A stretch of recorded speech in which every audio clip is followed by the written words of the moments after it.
മുടി വളരുമെന്ന പരസ്യത്തിൽ ആകൃഷ്ടനായി ക്രീം വാങ്ങി ഉപയോഗിക്കുകയും ബലമില്ലാതാവുകയും ചെയ്തതിനെ തുടർന്ന് ഫയൽ ചെയ്ത ഹർജിയിൽ പരാതിക്കാരന് അനുകൂല വിധി.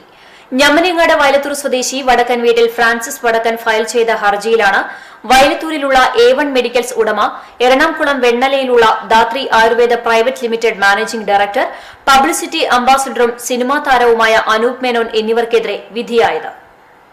കേസിൽ പരസ്യ അംബാസഡറായ അനൂപ് മേനോനെ വിസ്തരിച്ചപ്പോൾ താൻ തർക്കവിഷയമായ ഉൽപ്പന്നം ഉപയോഗിച്ചിട്ടില്ലെന്നും അമ്മ കാച്ചിതരുന്ന എണ്ണയാണ് ഉപയോഗിക്കാറുള്ളതെന്നും അനൂപ് മേനോൻ കോടതിയിൽ പറഞ്ഞു.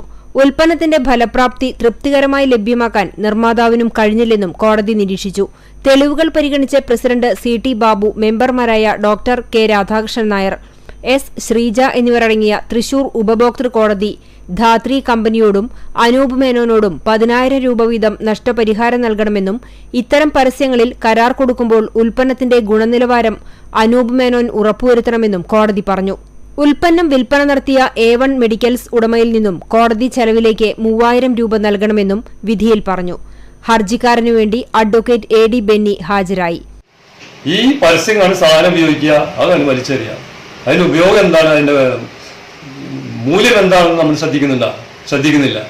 നമ്മൾ പ്രതികരിക്കണം. പ്രതികരണ ശേഷി നഷ്ടപ്പെടരുത്, പ്രത്യേകിച്ച് മലയാളിക്ക്. ഓരോ ഭാഗത്ത് എന്താ കാണുന്നത്, ഓരോ പരസ്യത്തിന് എന്താ അർത്ഥമാണെന്ന് ചിന്തിച്ചു നോക്കുക. അതാണ് ഇതിന്റെ ഏറ്റവും വലിയ മുഖ്യമായിട്ട് ഞാൻ വിചാരിക്കുന്നത്. കമ്പനിയോ പ്രൊഡക്റ്റ് ഒന്നല്ല. ഈ അഭിനയിക്കുന്ന വ്യക്തികളെ നമ്മളെ പറ്റിക്കുന്നുണ്ടല്ലോ എന്നൊരു ചിന്ത. അത് ഇങ്ങോട്ട് മാത്രമല്ല, എത്രയോ പേര് എന്തെല്ലാം പ്രൊഡക്ഷന് വേണ്ടി അഭിനയിക്കുന്നു. അവർ സിനിമയിൽ അഭിനയിക്കുന്ന പോലെ അഭിനയിക്കുന്നത്. ഇത് സിനിമയല്ല. നമ്മളെ പറഞ്ഞ് തെറ്റിദ്ധരിപ്പിച്ച് നമ്മളെ പണം കോടികൾ കമ്പനിക്ക് കൊടുക്കുക. ഇന്നൊരു ഭാഗം പിച്ച തേടുന്ന പോലെ അവർക്ക് കുറച്ച് പൈസ കിട്ടുന്നു, ലക്ഷങ്ങൾ. പക്ഷെ നമ്മളെ നിന്ന് വാങ്ങുന്ന കോടികളാണ്. ആ ചിന്ത ഇല്ല നമ്മൾ